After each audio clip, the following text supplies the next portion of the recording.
નમસ્કાર, હું છું અલ્પા અને આપ જોઈ રહ્યા છો CB24 ન્યૂઝ।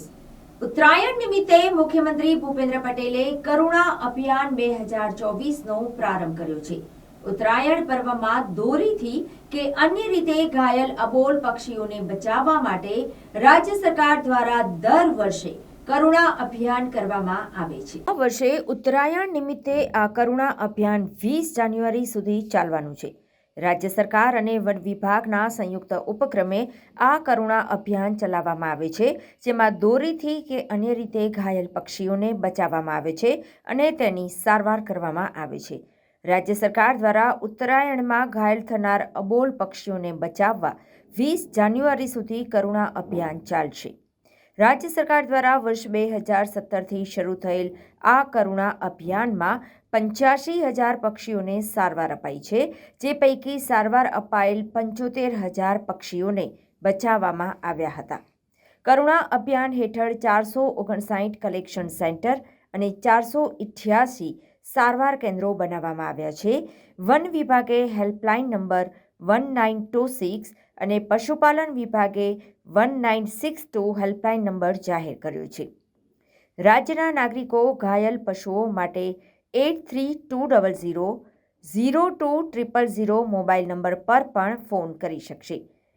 રાજ્ય સરકાર અને વન વિભાગ દ્વારા અમદાવાદમાં 20 સારવાર કેન્દ્રો અને 118 કલેક્શન સેન્ટરો તૈયાર કરાયા છે। કરુણા અભિયાન અંતર્ગત અમદાવાદમાં 216 વેટરનરી ડોક્ટર અને 2,800 સ્વયંસેવકોની ટીમ તૈયાર કરવામાં આવી છે, જે અબોલ પશુ પક્ષીઓને બચાવવામાં મદદરૂપ થશે।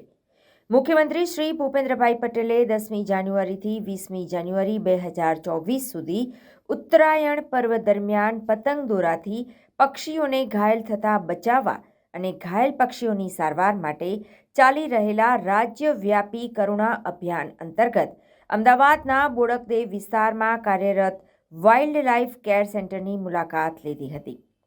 મુખ્યમંત્રીશ્રીએ આ મુલાકાત દરમિયાન વાઇલ્ડ લાઇફ કેર સેન્ટરમાં operation theatre, OPD, X-ray room તથા વાઇલ્ડ લાઇફ કેર સેન્ટર દ્વારા કરવામાં આવતી વિવિધ કામગીરીનું નિરીક્ષણ કર્યું હતું। આ અવસરે મુખ્યમંત્રીશ્રીએ વન્ય પ્રાણી ફોટોગ્રાફ એક્ઝિબિશનની પણ મુલાકાત લીધી હતી। વન વિભાગના અગ્ર મુખ્ય વન સંરક્ષક તેમજ ચીફ વાઇલ્ડ લાઇફ વોર્ડના શ્રી નિત્યાનંદ શ્રીવાસ્તવે કહ્યું કે મુખ્યમંત્રીશ્રીના નેતૃત્વમાં ઉત્તરાયણ પર્વમાં ઘાયલ પક્ષીઓને બચાવવાનું આ અભૂતપૂર્વ અભિયાન છે। 2017થી ચાલી રહેલા આ અભિયાનમાં અત્યાર સુધીમાં હજારો ઘાયલ પક્ષીઓના જીવ બચાવવામાં આવ્યા છે। તારીખ 10થી 20 જાન્યુઆરી દરમિયાન ચાલી રહેલા આ અભિયાનને સફળ બનાવવા પશુપાલન, વન વિભાગ, મહાનગરપાલિકાઓ અને વિવિધ સ્વૈચ્છિક સંસ્થાઓ સહભાગી બની છે।